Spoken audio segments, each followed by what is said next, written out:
Do I have time for questions?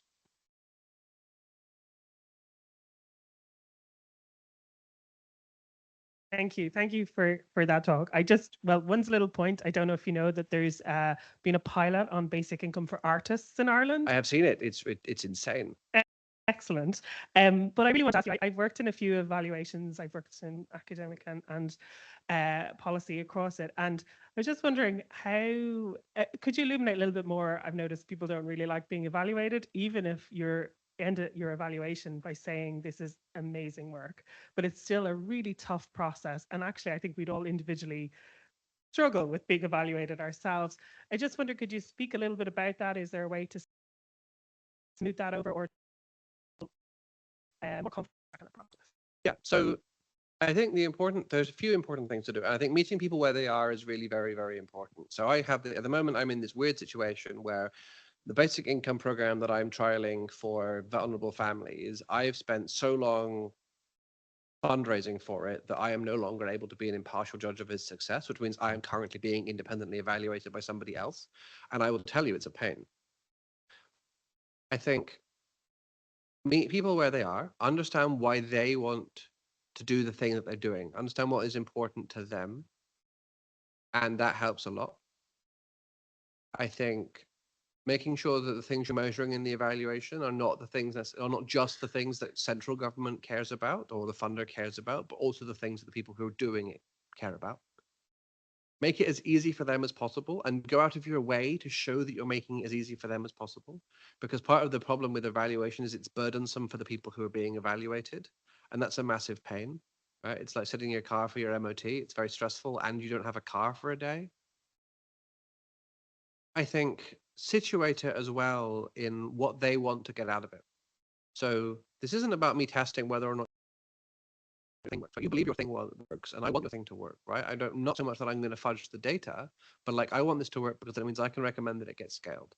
In an environment where public money is always scarce, us demonstrating that your project has the impact that you think it does allows us to make sure that as many people as possible can benefit from it as possible and to ensure the sustainability of funding for what you're doing. And I recognize that makes us a necessary evil, but we minimize how evil we are and we maximize how necessary we are. I'm also married to a child protection social worker, so I mention that a lot so that I seem more human, but you may not have that problem. Coincidentally, the problem there is people not thinking you're human, not being married to a social worker. That's not a problem.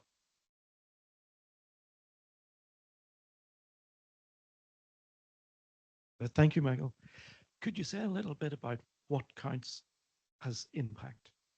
Because as an economist, you have to convince people with numbers, but a lot of the things that you're really making an impact on probably can't be quantified. I mean, there's a positivism versus constructivism argument in there, which will be a fun one to have, but probably not what you're actually asking for. It's really difficult. So for the purposes, for like career purposes, then the numbers are the things that is important, right? And the bar there is surprisingly low. So like I spoke to a member of parliament or I spoke to a local councillor or whatever, is often taken as evidence of having an impact. And it's quantifiable, but very subjective as to whether or not it has an impact.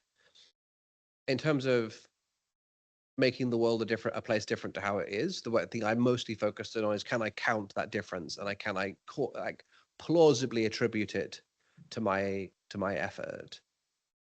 There are obviously things that are deeply important which are not counted. One of the things about the cash transfers work that we do, and this goes back to the being able to sleep at night piece of it, is the absolute worst case scenario is I'm going to have given out £30 million to a bunch of people who could probably use that better than the people who it was taken from. And so that might improve their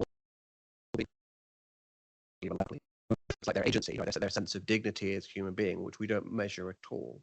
And those things are clearly very, very important, but very, very hard to quantify. And so they don't count as impact in the professional sense, but they count as impact in the can I sleep at night sense. But you've also got to take the rough with the smooth on that, right? You've got to take the fact that you do, by giving people money, in some senses, for some people, you will increase their risk of exposure to harm. So that's good. Is that a satisfactory answer to your question? Is it a sort of a non-answer, very, very economist? Is on the one hand, on the other?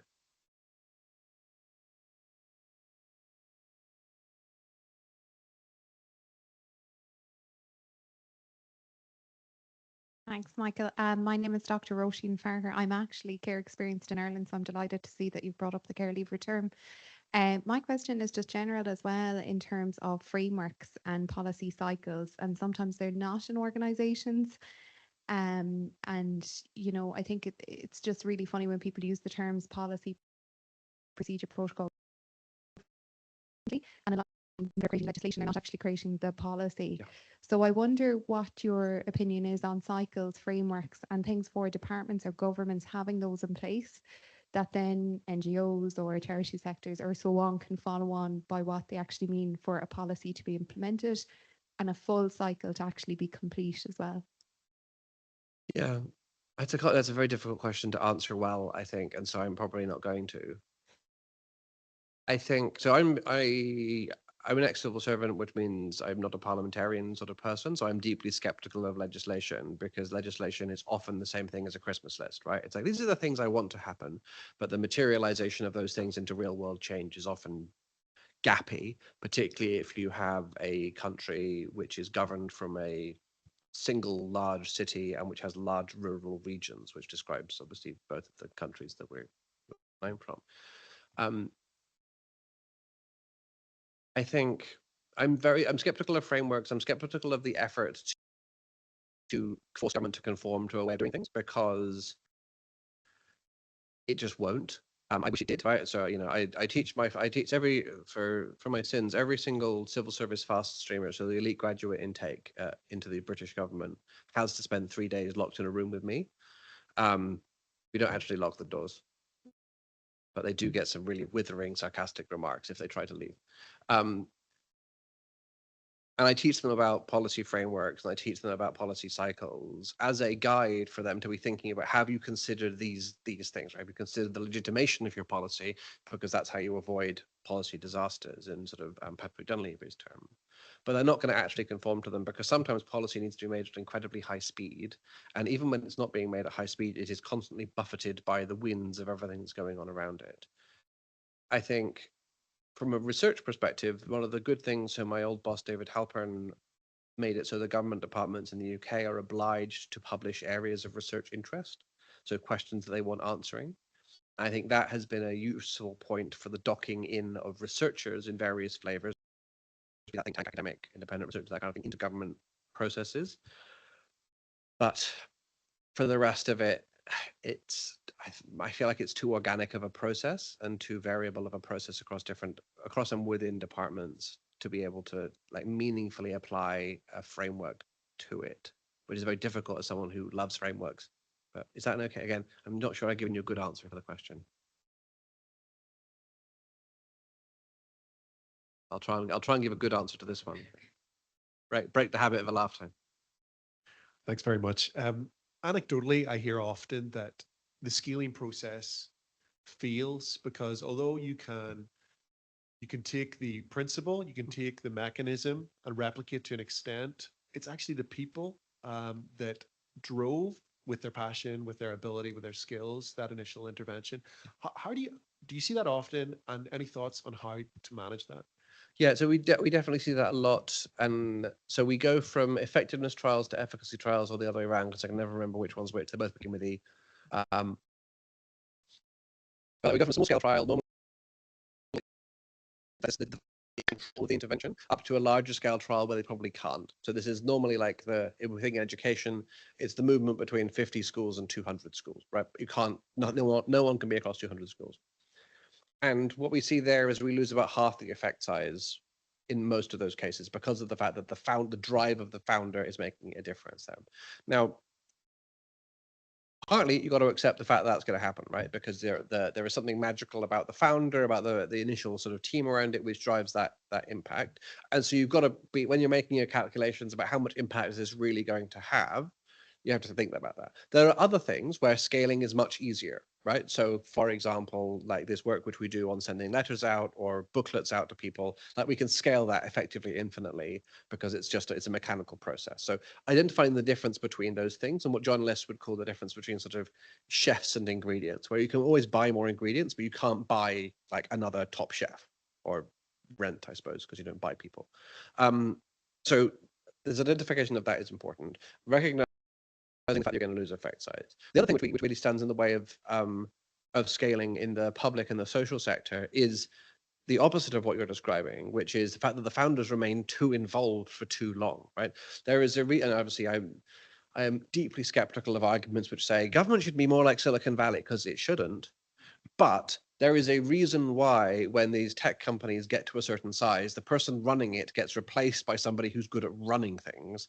And that's because if you're the kind of mercurial person who's going to really make a thing come to life and start going, you probably are not the right person to be leading it when it's a 50-person organization or a 100-person organization. My friend Philip Colligan, who's the chief executive of Raspberry Pi, the computer company, he's an incredibly wise man, one of the most brilliant people I've ever met. He has two rules, which is everything changes at 50 and everything changes at 200. And you either need to change your leadership at that point, or your leader needs to change dramatically. And we expect that too little in the social and the public sector. And that's a real barrier to scaling as well.